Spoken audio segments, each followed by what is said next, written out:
Bismillahirrahmanirrahim. Alhamdulillahirabbil alamin wassalatu wassalam ala sayyidina Muhammadin wa ala alihi wa sahbihi ajmain. Amma ba'du wa bisanadinal muttasil ilal Imam Yahya ibn Syaraf An-Nawawi rahimahullahu ta'ala qala. Wa an Abi Sa'id Sa'd ibn Malik ibn Sinan Al-Khudri radhiyallahu ta'ala anhu. Hadis yang ke-8 tentang babut taubah bersumber dari Abi Sa'id Al-Khudri radhiyallahu ta'ala anhu. Anna Rasulullah sallallahu alaihi wasallam qala, Rasul pernah bercerita tentang umat-umat terdahulu. Kana fi man kana qablakum rajulun qatala tis'atan wa tis'ina nafsan. Dulu umat sebelum kalian ada seorang laki-laki telah membunuh 99 jiwa. Fasa'ala an a'lami ahlil arabi, kemudian dia mencari, dia bertanya siapakah di bumi ini yang paling paham, yang paling ngerti. Tentunya dia ingin berkonsultasi dengan pekerjaannya, yaitu telah membunuh beberapa jiwa. Fadulla ala rahibin, terus dia ditunjukkan kepada seorang rahib. Apa itu rahib? Huwa al-mutakhalli an ashghalid dunya, orang yang mengosongkan waktunya untuk beribadah, meninggalkan kesibukan-kesibukan dunia. Wa tarik lima ladhiha, meninggalkan kelezatan dunia. Wa zahidu fiha, dan zuhud terhadap dunia, tidak mengambilnya, tidak peduli. Awal mu'tazil li ahliha al muta'ammidu lil masyaqi, dan sengaja ataupun dengan senang hati menyandang pekerjaan-pekerjaan yang berat, yaitu tadi ibadah. Jadi walhasil ar-rahib ini dulunya ahlu ibadah. Fa'atahu faqala innahu qatala tis'atan wa tis'ina nafsan. Dia cerita kepada rahib bahwasanya dia telah membunuh 99 jiwa. Fahallahu min taubatin, apakah ada baginya taubat? Faqala, rahib menjawab tidak ada. Faqatalahu, akhirnya dia bunuh. Fakammala bihi mi'atan, genaplah jadi 100. Thumma sa'ala an a'lami ahlil arabi, kemudian dia bertanya lagi siapa yang paling alim, di mana orangnya? Fadulla ala rajulin alimin, terus dia ditunjukkan kepada seorang laki-laki yang alim. Tadi ahli ibadah, ini alim. Faqala, si pembunuh tadi dia curhat, dia konsultasi, dia bertanya, innahu qatala mi'ata nafsin fahallahu min taubah. Faqala, menjawab laki-laki yang alim, ya na'am ada. Wa man yahulu bainahu wa bainat taubati, wa man itu istifhamnya ingkari. Ayyu syai'in yahulu bainahu wa bainat taubati, apa sesuatu apa yang menghalangi seseorang untuk taubah? Intalik ila arabi kadza wa kadza, berangkatlah kamu ke daerah ini, ciri-cirinya seperti ini. Fa inna biha unasan ya'budunallaha ta'ala fa'budillaha ma'ahum. Di situ ada sekelompok orang-orang yang beribadah kepada Allah, ikutlah beribadah bersama mereka. Wala tarji ila ardika, dan kamu jangan kembali ke daerah asalmu. Fa innaha ardu su'in, itu merupakan tempat-tempat ataupun daerah yang buruk. Mbah di situ kalau ikam tadi Bapak bunuh sampai 99. Fantalaqa hatta idza nasafat tariqa, berangkatlah si qatil sehingga idza nasafat tariqa, apabila ataupun pada saat dia separuh jalan, atahul mautu, datang malaikat pencabut nyawa. Lalu mati. Fakhtasamat fihi malaikatur rahmati wa malaikatul azab, rebutan malaikat rahmat dan malaikat azab.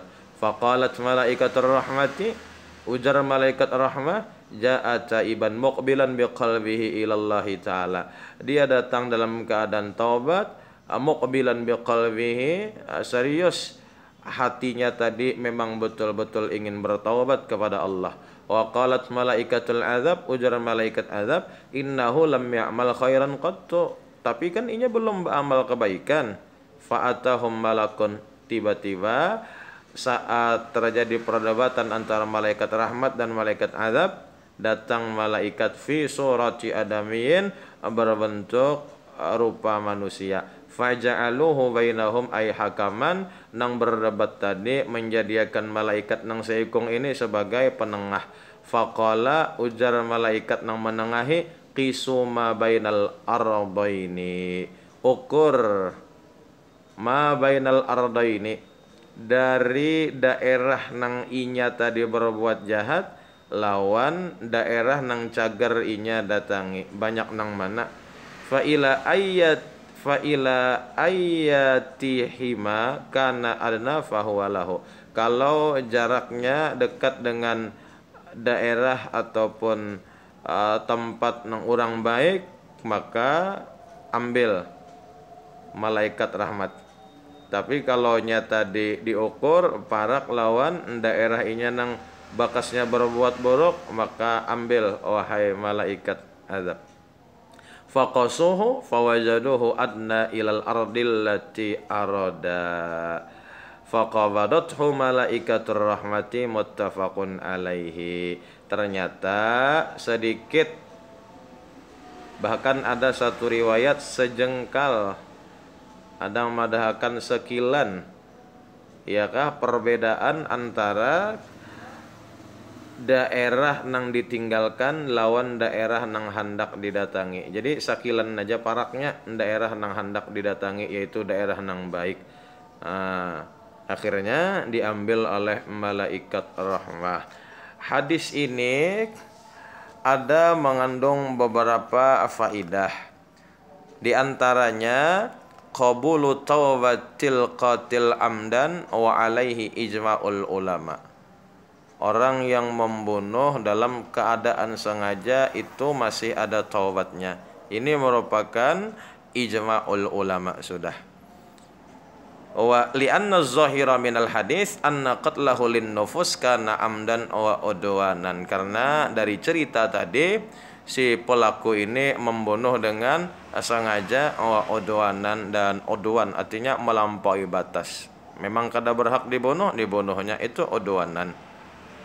Terus lagi di dalam ini hadis mengajarkan kepada kita mujanabatu ahlil ma'asi, menjauhi orang-orang nang maksiat, wa muqata'atuhum madamu ala halihim, jangan mengawani orang nang maksiat sepanjang mereka berbuat maksiat. Bilanya ampe, ya kah, kembali pulang kita mengawani memaraki, karena yang kita jauhi tadi maksiatnya bukan orangnya. Kalau nya sudah bagus kita paraki pulang, kita kawani pulang. Kemudian lagi di dalam ini hadis mengajarkan kepada kita untuk musahabatu ahli taqwa wal ilmi wassalah, baparak bakawan orang baik, orang soleh. Terus hubbullahi ta'ala li taubati ibadihi, Allah itu cinta terhadap hambanya yang bertaubat. Kemudian hadis selanjutnya, istimbat hadis selanjutnya, badlul juhdi wa tahammulul masyaqqah min ajlil lihaqi bis salihin. Tidak apa-apa mengorbankan potensi baik tadi diri, waktu ataupun harta untuk berdapat baparak lawan orang soleh. Wallahu a'lam bissawab.